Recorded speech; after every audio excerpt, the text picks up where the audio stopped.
President, അതുപോലെ നമ്മുടെ 3 വാർഡിലെ മെമ്പർമാരായ വിജയേട്ടൻ, TVC, റസീദ, അതുപോലെ തന്നെ കൊടക്കാട് ഹൈസ്കൂളിലെ ശ്രീരേഖ ടീച്ചർ, കാഞ്ഞ ടീച്ചർ, PTA പ്രസിഡന്റ്, പാടിക്കൽ സ്കൂളിലെ പാടിക്കൽ സ്കൂളല്ലേ പാടിക്കൽ സ്കൂളിൽ നിന്ന് ഇവിടെ എത്തിയ മാധവ മാഷ്, സരള, അതുപോലെ തന്നെ രാധാകൃഷ്ണ മാഷ്, പ്രിയപ്പെട്ട കുട്ടികളെ, കർഷക സുഹൃത്തുക്കളെ, അതുപോലെ തന്നെ വാർഡ് കൺവീനർമാർ ഇവിടെ എത്തിയിട്ടുണ്ട്.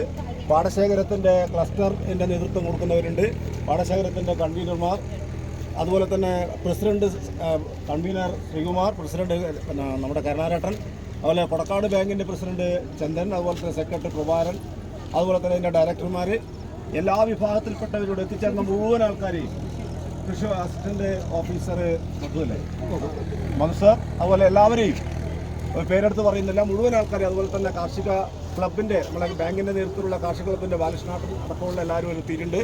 മുഴുവൻ ആൾക്കാരെയും ഈ കാർഷികോത്സവത്തിലേക്ക് സ്വാഗതം ചെയ്യുകയാണ്. കൂടുതൽ സംസാരിക്കുന്നില്ല.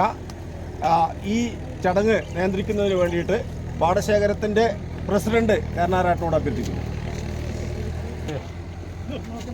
പാടിക്കൽ പാടശേഖരം തരിച്ചിടാതെ മുഴുവൻ വയലും കൃഷി ചെയ്യുന്നതിന് വേണ്ടി ഒരു 6 ക്ലസ്റ്ററുകൾ ഉണ്ടാക്കി ആ ഭൂമി തയ്യാറാക്കിക്കൊണ്ട് ഞാറ്റടി തയ്യാറാക്കി ഇപ്പം ഞാറ് പറിച്ച് നടുന്നതിനുള്ള ആരംഭം കുറിക്കുന്ന ഒരു സന്ദർഭമാണിത്.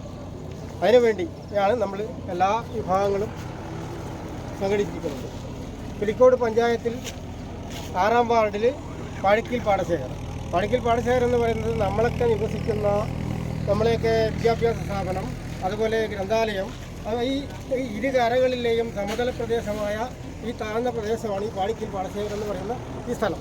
ഈ പാടിക്കൽ പാടശേഖരം ഇന്ന് പൊതുവെ കൃഷിക്കാരും മുന്നോട്ട് വരാത്തൊരു സാഹചര്യം, തൊഴിലാളികളെ കിട്ടാത്തൊരു സാഹചര്യം.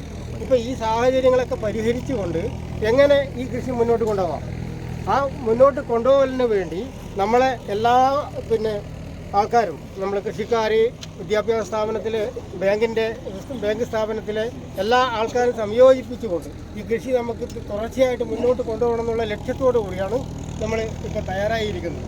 ഇപ്പോൾ ഈ ഞാറ്റടി നമ്മൾക്ക് വളരെ ഭംഗിയായിട്ട് സന്തോഷത്തോടു കൂടി ഇന്ന് ഉത്സവമായി ഇത് തുടരണം എന്നുള്ളതാണ് നമുക്ക് പ്രത്യേകമായിട്ടൊന്ന് പറയാനുള്ളത്. മുഴുവൻ എത്തിയ ആൾക്കാരെയും ഉൾക്കൊള്ളിച്ചുകൊണ്ട് നമുക്ക് ഇത് ആരംഭിക്കാം. അതിനുവേണ്ടി ഉദ്ഘാടനം ചെയ്യാൻ പഞ്ചായത്ത് പ്രസിഡന്റ് അവരെ ക്ഷണിക്കുകയാണ്.